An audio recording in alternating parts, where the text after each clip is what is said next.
What's up, guys? Jalen back. I know I've been gone for a while, but welcome back, Washington Commander fans, to another amazing episode of Bleeding BnG, episode 64. And like I said, guys, I know I've been gone for a while. Getting back into the flow of, teaching. The school year just started. I actually picked up coaching football last minute. Some of the guys over at the club I'm coaching at wanted to use this football intellect, this football brain. So I've been doing that over the course of the last couple of weeks. And, just getting back into the flow of things. But football season is here, and we're back. We're back. This is episode 64, like I said, and I promise not to leave you guys again. And you can see I'm lit. I'm lit because guess what? Our Washington Commanders starting off their Commanders era 1-0 with a shellacking that they put on the Jacksonville Jaguars, sending their ass back to duvaLLL. Emphasis on the L. Emphasis on the L. Like I said, Washington wins 28-22. And I might have been, stretching it a little bit, calling it a shellacking. But, hey, all good vibes around when you're starting off the season 1-0. We're undefeated in the Commanders era. That's all I can say. But it was a lot of things to like. It was a lot of beautiful things to like over the course of this game. And I'm going to be sure to touch over the course of this episode. So I'm not going to leave you guys too long. These reaction episodes, we try to be as concise as we can. But sometimes the emotion overtakes us over at Bleeding BnG. This is the place where you follow for the raw, real, uncut, and unfiltered analysis, and we aim to do that for you each and every episode. So let's get started. Where do I start? I know exactly where I'll start. The Carson Wentz experience. The Carson Wentz experience was in full effect. And we're live, boots on the ground at every game. Another year as a season ticket holder, so be sure to be checking out our Instagram pages for some content, just live analysis, live reactions and things like that. Because we were over there, section 139 in FedEx. Be sure to check us out because we'll be there each and every week, all 9 seasons of the game, all 9 games of the season this year. And we were lit. Speaking of the attendance first, before I get to the Carson Wentz experience, it was a great crowd. All things considered, considering the fact that it looked like Hurricane Katrina outside at 8 a.m. this morning. It was very gloomy to start today. But the turnout was pleasant. The lower bowl was in full tag, and they were loud. And I saw much more Washington Commander fans than Jacksonville Jaguar fans. Quite the contrary to the Los Angeles Chargers game last year. Like I told you guys last year at the Chargers game, that was the first inkling of I was like, whoa, this is really bad. I didn't even know there were that many Los Angeles Charger fans, and they overtook our stadium in week 1. None of that could have been possible with the turnout in today's game. I don't know if that was the excitement over the Commanders era. I don't know if that was the excitement over, Carson Wentz, us having a quarterback, or us just thinking that we could win a game. There were some Jacksonville Jaguar fans in there and things like that, but the Washington fans pretty much tuned them out, and it was a pretty loud and ruckus crowd. Now on to that Carson Wentz experience, because, boy, it was an experience, to say the least. It was an experience. I said this leaving the stadium today, because I felt so drained leaving the stadium. I said, Carson can't put me through this through 17 weeks, especially when I'm going to be there live in demand on action. He can't keep putting me through this. But if you look at the stat line, he threw for 313 yards, 4 touchdowns, 2 interceptions, and with 27 completions on 41 attempts. And guess what? I loved what I saw from Carson Wentz. Now, the interceptions, I know everybody's going to touch on those, but I really want to start with the 4 touchdowns. This man threw 4 touchdowns. Do y'all understand that? We haven't had a quarterback throw 4 touchdowns in a while, especially in week 1. We came out firing on all cylinders to start the game, scoring on our first 2 offensive possessions. When is the last time they happened in Washington football history? I don't remember too many games where we started off scoring on the first 2 offensive drives, and we did just that. And the reason that we did that, I would be remiss to not talk about my boy. I would be remiss to not run my victory lap, because in May, when I went to the OTAs and he looked me in my eyes and told me, we turn this shit up this year, I told y'all should have believed Curtis Samuel. Curtis Samuel is a difference maker no matter how you want to slice it. All the sideline Samuel, all the what's the plan? Well, he showed you the plan today. The plan is get the ball in his hands and let him do him. Did you see the juke move he put on? He's like a jitterbug on the field.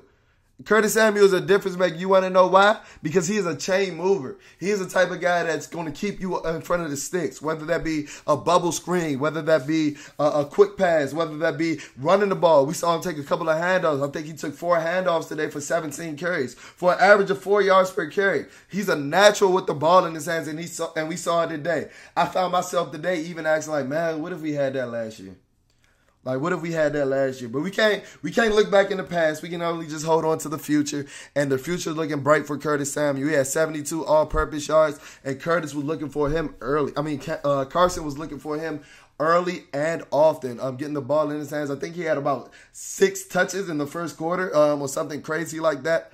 And he earned all of them. He earned all of them. All of them were efficient. He didn't lose many yards. The only thing I will say is you got to hold on to the ball, man. If we're going to keep putting you out there in the backfield, this is a natural running back. This is a guy that played running back at Ohio State. And if you looked in his Carolina days, they used him in that way, in that role as well. So he's used to having the ball in his hands, so there's no excuse for that fumble. I don't want to hear the rain or anything. Because if I'm being honest, that killed all momentum. But let's go back to earlier in the first half. I loved what Carson Wentz did on those first 2 drives. My favorite throw out to Carson was probably hitting Antonio Gibson on that scissors route out the backfield and scoring our first touchdown to Curtis Samuel. He put the ball exactly where it needed to be. Antonio Gibson, who we've been saying needs to be out in space, showed you that he can make a play. And it showed that Scott Turner has trust in not only his quarterback, but his weapons as well. And a touch on Antonio Gibson. Do you guys realize Antonio Gibson had 130 all-purpose yards today? Antonio Gibson had 130 all-purpose yards today. And we're one of the forefronts in the Washington community about, giving Antonio Gibson flack and things like that because we love Antonio Gibson. Antonio Gibson is a very, very talented player. Don't get me wrong. But I felt like you were trying to pigeonhole him to the role, and this is the role that he should have been in since 2020, if we're being honest. This is a guy that's special with the ball in his hands at 230-plus pounds. We're starting to finally see some of that explosiveness that we saw in that 4.39 combine speed, This is a guy. Antonio Gibson balled out today. Now, it may not be in your traditional, running back role. He only had 58 rushing yards and things like that. But the man had 72 yards receiving. Do you realize what that looks like with 230 pounds coming out of your backfield, catching passes like that on a consistent basis, leaning on the defense and things like that? I can tell you from a guy that was in the stadium. In the second half, in those open field tackles and things like that, those Jacksonville Jaguar DBs did not want to tackle Antonio Gibson. And Brian Robinson is supposed to be our power back from here on out. It's different. It's different when you get your ball in your dog's hands, and that's what Scott Turner did early and often today.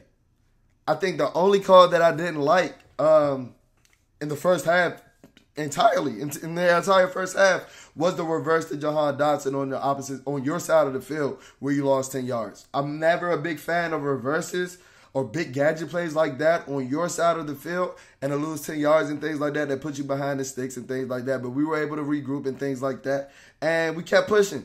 I really like what I saw from the offense in the first half, We were getting the ball to our playmakers. Terry McLaurin only had 1 reception in the first half for 8 yards, and that bothered me. That bothered me, especially somebody who's a Terry McLaurin fantasy owner. Reason that my voice is partly hoarse right now is because I was yelling for Terry McLaurin to get the ball. But you saw what Scott Turner was doing, because once we fell behind, the Jacksonville Jaguar DBs were just sitting on routes because we were slicing them with 1,000 cuts with, short passes to Jahan Dotson, short passes to Curtis Samuel, short passes to J.D. McKissick, who has 3 receptions for 20 yards today.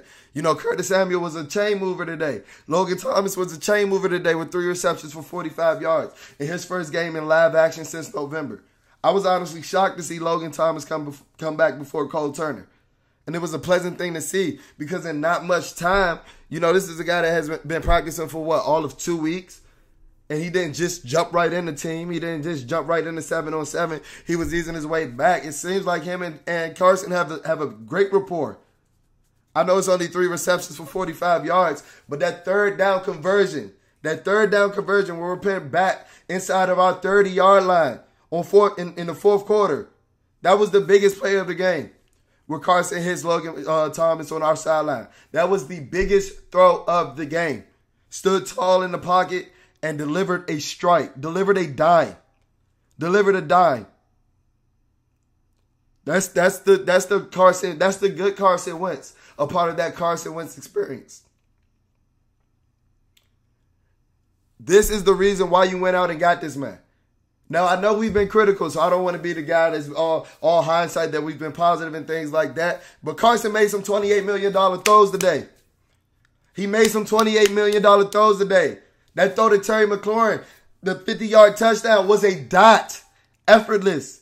It got there so fast in person. I look back and watch the replay just to get some assurance on what did it really get there as fast as I thought in person. Because, you know, sometimes it be tripping in live action. I be tripping in live action. I had a couple cut waters in me, you know. But that ball was a dot. He threw that ball so effortlessly. The game-winning touchdown to Jahan Dotson is a dot. Newsflash, Taylor Heineke fans, your boy is not making that throw. I'm sorry, Taylor Heineke fans. And for the people that were cheering for Taylor Heineke after Brinson's second interception, cut that shit out, man. Cut that shit out, man. Because what you telling me is that you're not trying to win this year. That's all you telling me.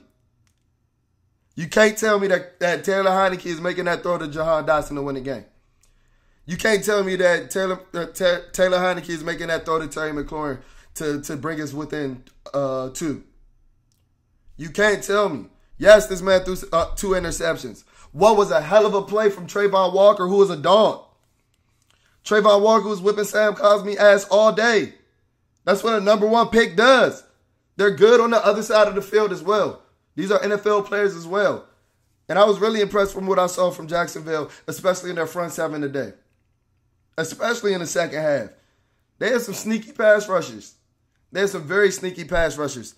But, hey, they couldn't stand that Commanders offense. What did I tell you over the course of the offseason? The reason I was so excited about this season is because I see so many ways that we can beat you offensively.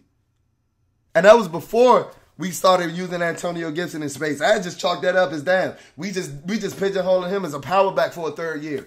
But now we getting freaky with him. Scott Turner was in his bag. You want to go bombs over Baghdad? Well, I got Carson Wentz, 300 yards, 4 touchdowns. Come week 4, you want to go smash mouth? I got 230-pound Antonio Gibson. I got 230-pound Brian Robinson, hopefully. We can beat you that way too. And that's my biggest takeaway from this game is that I'm talking about playmakers galore, and we ain't even got our foundational piece in Brian Robinson, the guy that's going to keep us above the sticks. I've said this about the Washington offense since Jordan Reed and Chris Thompson left. We didn't have any chain movers. Deshaun Jackson was great. Terry McLaurin is great. They're vertical guys. I love what they do. But you need guys that are going to consistently sit down in the zone at 10 yards and get you that first down right at the marker. You need a guy that's going to take a swing pass from the backfield and get you 7 yards. And guess what? We got a couple of those guys now. Antonio Gibson is showing you he's one of those guys. Him and Trayvon Walker were going back and forth all game. I think it was early in the game. Trayvon Walker, it was absurd. He's 270 pounds, checking Antonio Gibson out in the slot. But Antonio Gibson still made the catch. It was a low ball from Carson where only Antonio Gibson can make the play. And I think he scooped it off the ground. Didn't really have an opportunity to get any yards after and things like that. But guess what? You're getting the ball in space. And him and Trayvon Walker really cutting up after that. And they were really getting after it for the rest of the game. But I love what I saw from this offense today. I loved it. I loved it. I loved it. I just want Terry McLaurin to get more touches. As you see with the elite offenses like Los Angeles Rams. They fed, Cooper Kupp 13 times the other night. Stephon Diggs got 9 targets the other night. And I'm the first one to say it. I tweeted it. Terry McLaurin was getting clamped on some of these routes. I'm always one to admit when Terry McLaurin's not perfect. He's a dog. He's a dog, but he's not perfect by any means. Some of these routes, he wasn't getting separation and things like that. But when you got these other pieces on the offense and he's getting one-on-one coverage, just take your chances sometimes. He's showing you that he's an elite contested catcher despite his size. He showed you that he's a guy that's going to go up and get it. My favorite Terry McLaurin play outside of the touchdown was the block that he had on the weak side rollout where Carson Wentz ended up scrambling for about 8 yards, and he picked up the defensive end. How many $20 million wide receivers are doing that? I'm going to answer that now. Not many. Not many. Laying their body out on the line because they got to get their stats to back up and justify their contract. Terry don't care about that. He just want to win. Man, hey, if this is what it takes for the Carson Wentz experience, I'm down for it. Because one thing that you guys can't deny is that he may throw you out of the game, and that interception that he threw to Jahan Dotson was ugly. I think that it was more of an ugly decision than the throw. I think that Dotson could have ran a better route coming back to the ball, but Tiger Campbell ran that route for Dotson. Dotson never had any separation on that route, so why throw that ball? So like I said, I think it was a more poor decision than a bad throw. It was late. It was a little late. But if this is what comes with the Carson Wentz experience,